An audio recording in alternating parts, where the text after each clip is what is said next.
على رسوله الكريم أما بعد فأعوذ بالله من الشيطان الرجيم بسم الله الرحمن الرحيم كل نفس ذائقة الموت قال رسول الله صلى الله عليه وسلم تحفة المؤمن الموت صدق الله العظيم وصدق رسوله النبي الكريم সম্মানিত হাজরিন, আমি আজকে আপনাদের সম্মুখে একটি বিষয় নিয়ে উপস্থিত হয়েছি যে মানুষ বিপদে পড়ে মৃত্যু কামনা করে।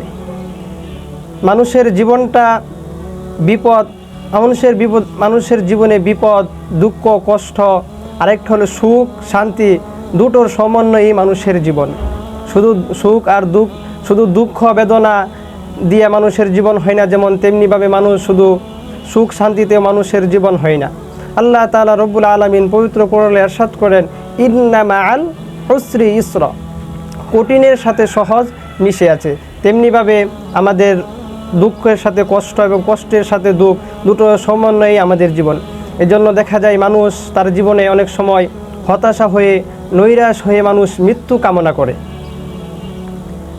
নৈরাশ ওইটা হলো হতাশা, নৈরাশ এটা হলো শয়তানের বৈশিষ্ট্য। এটাকে কখনো ইসলাম কখনো সমর্থন করে না। হযরত নবী করিম সাল্লাল্লাহু আলাইহি ওয়াসাল্লামের একটি হাদিস, হযরত আবু হুরাইরা রাদিয়াল্লাহু তাআলা আনহু তিনি ইরশাদ করেন, নবী করিম সাল্লাল্লাহু আলাইহি ওয়াসাল্লাম বলেছেন, তোমাদের কেউ যেন বিপদে পড়ে মৃত্যু কামনা না করে। কারণ সে যদি মুমিন হয় তাহলে হয়তো সে দুনিয়াতে থাকবে, ভালো কাজ করবে, সে নেক কাজ করবে। আর যদি কেউ কাফের হয়, বেঈমান হয়, তাহলে হয়তো সে তওবা করে ভালো হয়ে যাবে। এজন্য আমাদের কোনো সময় এটা কামনা করা উচিত নয়। আরেকটা হাদিস, হযরত আনাস রাদিয়াল্লাহু তাআলা আনহু তিনি ইরশাদ করেন, নবী করিম সাল্লাল্লাহু আলাইহি ওয়াসাল্লাম বলেছেন যে তোমাদের যদি জীবনে এমন একটা সময় উপনীত হয় যে মৃত্যু কামনা করতেই হয়, তাহলে তোমরা আল্লাহ তাআলার কাছে এইভাবে দোয়া করবে, হে রব্বুল আলামিন, যতদিন এই দুনিয়াতে আমার বেঁচে থাকা কল্যাণকর হয় ততদিন তুমি আমাকে দুনিয়াতে বেঁচে রাখো, আর যতদিন আমার কল্যাণকর না হয় তুমি আমাকে এই দুনিয়া থেকে উঠাইয়া নাও।